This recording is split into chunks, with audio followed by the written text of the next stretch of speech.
যেমন ওমর রাদিয়াল্লাহু তাআলা আনহুকে আল্লাহ রসুল আয়েশা বলছিলেন, ওমর দেখা আসছি তোমার বাড়িটা। বলছে কতটুকু দেখছেন? বলে বাহির দিয়া দেখেই তো মন বুড়া গেছে। জিজ্ঞাসা করছিলাম এই বাড়িটা কার? তো জিবরিল বলছিল সাপ কোরাইশি, এক কোরাইশি যুবকের।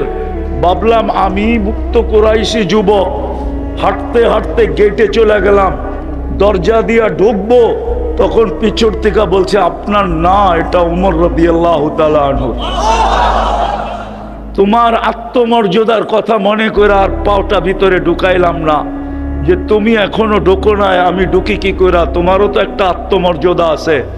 তো চোখের পানি ছেড়া দিয়া বলছে, ইয়া রাসূলুল্লাহ দেখা আসতেন, আপনার উপরে কি আত্মমর্যাদা দেখাইতে পারি? একটু দেখা আসতেন, আল্লাহ আমার বেডরুমটা কিরম বানাইছে, একটু দেখা আসতেন। তো উনি তো জান্নাত পাবে না, কিন্তু হাফেজ তো জান্নাত, তো জান্নাত একটা সোসাইটি আলাদা পাবে, সোসাইটি। এই জন্য আমি কথা শুরুই করছিলাম, দিয়া ধন চায় মন।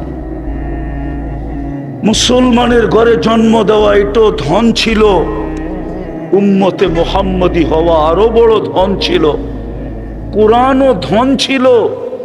বুঝবেন কিনা জানি না, বলবো। বাংলা একটা প্রবাদ বাক্য আছে, শ্বশুর বাড়ি, আরে জোরে বলেন, ডেলি গেলে নিত্য গেলে, অথচ মেয়ে উঠায়া দিয়া দিছে, ঠিক না? কলিজার টুকরা। হ্যাঁ, বাপের কাছে মেয়ের চেয়ে বড় কলিজার টুকরা কিছু হয় না। ছেলে ছেলেই হয়, মেয়ে আলাদা জিনিসই হয়। ওইটা উঠায়া দিয়া দিছে, ঠিক না?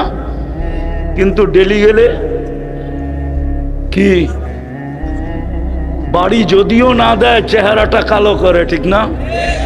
হ্যাঁ, শাশুড়িও কয় কি বিপদে পড়লাম, সকালেও আয়ে বিকালেও আয়ে। শ্বশুরও কয় ডেলি আসে, ঠিক না?